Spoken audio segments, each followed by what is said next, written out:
ایک طرف دعوے محبت، چراغ دعوے محبت ہے، گلیاں صاف کرانا دعوے محبت ہے، نئے نئے کپڑے پہننا دعوے محبت ہے۔ ایک طرف دعوے محبت کہ ہمیں آپ علیہ السلام سے محبت ہے، ہم چراغا کر رہے ہیں، ہم یہ کر رہے ہیں، ہم وہ کر، دوسری طرف پیغمبر صلی اللہ علیہ وسلم کی نافرمانی، یہ تو تضاد ہے۔ وہ بزرگ کہتے ہیں ان المحب یحب ما یحب محبوبا، کہتے محبت کرنے والا اس کو پسند کرتا ہے جو اس کا محبوب پسند کرتا ہے۔ یعنی محب وہ ہوتے ہیں، عاشق وہ ہوتے ہیں نا جو معشوق کی اداؤں کو پسند کرتا ہے۔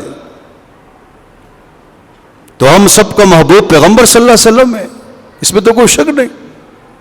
تو اس کا معنی یہ ہوا کہ جو آپ صلی اللہ علیہ وسلم کو پسند وہ ہمیں پسند، لیکن یہاں تو معاملہ برعکس ہے۔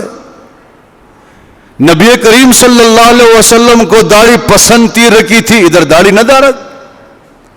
نبی صلی اللہ علیہ وسلم کو اسلامی لباس پسند تھا، ادھر انگریزی لباس۔ تو یہ تضاد ہے۔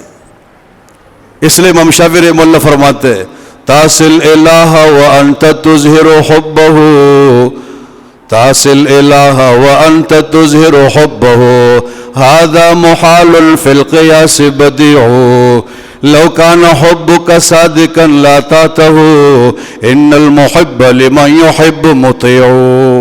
عجیب فرماتے ہیں ایک طرف تو تم دعوے محبت کرتے ہو، دوسری طرف نافرمانی کر رہے ہو۔ کہتے یہ تو زمانے کی بالکل عجیب بات ہے، عقل کے خلاف بات ہے۔ کہتے اگر آپ اپنی محبت میں سچے ہوتے تو آپ اطاعت کرتے، بات مانتے، جس سے بھی آپ کی محبت ہو آپ ان کی بات مانتے ہیں۔ جب آپ بات نہیں مان رہے، یہ اس بات کی دلیل ہے کہ آپ اپنے دعوے میں جھوٹے ہیں۔ آج لوگ جھوٹے کھل کے، یہ روش تبدیل ہونی چاہیے۔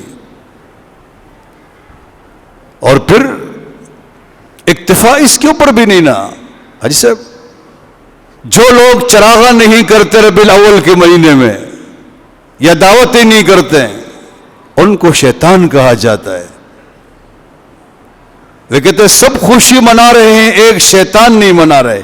یار ایسی کیا بات کر رہے ہو، ہم آپ کو شیطان لگ رہے ہیں؟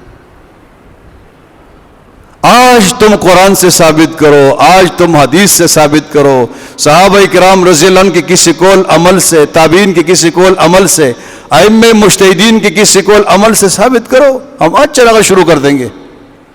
تم 10,000 لگاؤ گے، ہم 50,000 لگا دیں گے، ثابت نہیں ہے۔ کیوں ہم ایسا کریں؟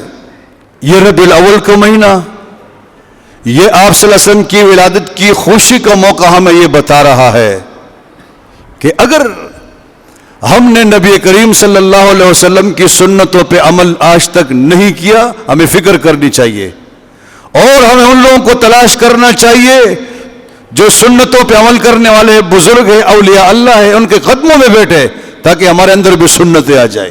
بس یہ ہونا چاہیے۔